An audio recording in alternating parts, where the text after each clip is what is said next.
La démonologie d'hier et d'aujourd'hui. Des anciennes croyances aux visions modernes des forces obscures. Depuis les premières civilisations, l'humanité s'interroge sur l'existence d'entités invisibles capables d'influencer le monde des vivants. Parmi elles, les démons occupent une place particulière, tantôt esprits du chaos, tentateurs, gardiens des enfers ou symboles des peurs humaines. La démonologie, étude des démons et des forces obscures, traverse les siècles en mêlant religion, magie, folklore et occultisme. Aujourd'hui encore, ce sujet fascine autant qu'il inquiète. Entre traditions anciennes, grimoires interdits, croyances populaires et représentations modernes au cinéma ou sur les réseaux sociaux, la démonologie continue d'alimenter l'imaginaire collectif. Les origines anciennes de la démonologie. Bien avant les religions monothéistes, les civilisations antiques croyaient déjà à l'existence d'esprits invisibles. Les démons dans les civilisations antiques.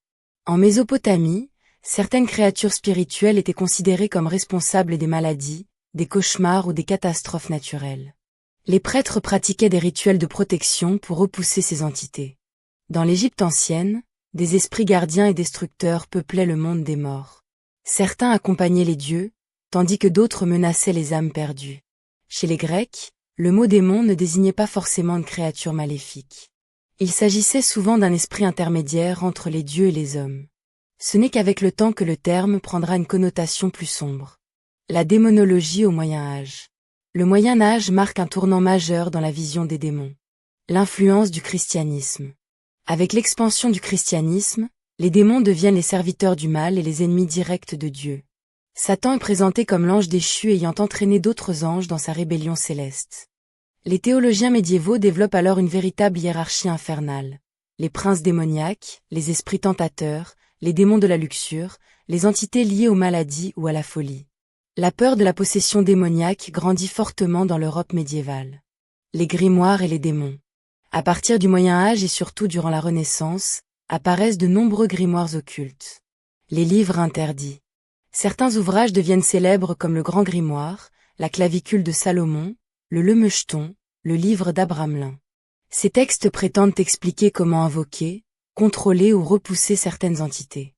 On y retrouve souvent des sceaux magiques, des cercles de protection, des noms démoniaques, des rituels précis réalisés à certaines heures. La démonologie devient alors liée à la magie cérémonielle et à l'occultisme. La chasse aux sorcières. Entre le XVe et le XVIIe siècle, l'Europe connaît une période de peur intense autour du diable et des démons. Les accusations de pactes démoniaques. Des milliers de personnes, principalement des femmes, sont accusées de sorcellerie, de pacte avec le diable, d'invocation démoniaque, de participation au sabbat.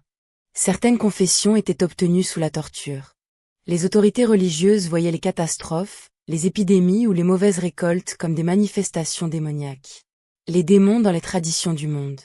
La démonologie ne se limite pas à l'Occident chrétien. Dans les cultures orientales. Au Japon, les Oni sont des créatures démoniaques liées à la colère et au chaos. Dans certaines traditions hindoues, les Asuras représentent des forces opposées aux dieux.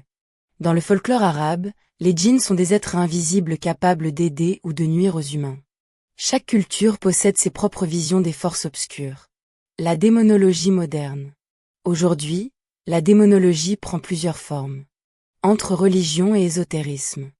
Certaines traditions religieuses continuent de pratiquer des prières d'exorcisme, des bénédictions, des rituels de protection. Dans l'occultisme moderne, certains pratiquants étudient encore les anciens grimoires et les hiérarchies démoniaques.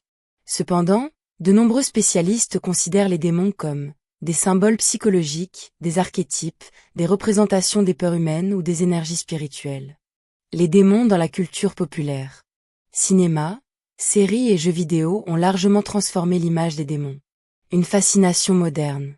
Des films comme L'Exorciste, Conjuring, Constantine ou Hereditary ont contribué à renforcer la fascination pour les possessions et les forces occultes. Les réseaux sociaux et YouTube ont également popularisé les enquêtes paranormales, les histoires de possession, les rituels interdits et les légendes démoniaques. La frontière entre folklore, croyance et divertissement devient parfois floue. La démonologie et la psychologie. De nombreux phénomènes autrefois attribués aux démons sont aujourd'hui interprétés différemment. Une autre lecture des possessions. Dans certains cas, les expériences peuvent être liées aux troubles psychologiques, aux états dissociatifs, à la paralysie du sommeil, aux hallucinations ou à des traumatismes. Pour autant, les croyances spirituelles autour des démons persistent dans de nombreuses cultures. Pourquoi la démonologie fascine-t-elle toujours? La démonologie touche à plusieurs peurs profondes, la perte de contrôle, l'invisible, la mort, le mal et les forces inconnues. Elle représente aussi le combat éternel entre lumière et obscurité. Dans l'imaginaire collectif, les démons incarnent souvent nos parts cachées, nos tentations et nos angoisses les plus profondes. De l'Antiquité aux réseaux sociaux modernes, la démonologie n'a jamais réellement disparu. Elle a simplement changé de visage au fil des siècles. Autrefois liée aux religions, aux procès de sorcellerie et aux grimoires interdits, elle est aujourd'hui autant un sujet spirituel qu'un phénomène culturel et psychologique. Qu'on y voit des entités réelles, des symboles anciens ou de simples mythes, les démons continuent d'habiter les récits humains, et probablement nos peurs les plus anciennes.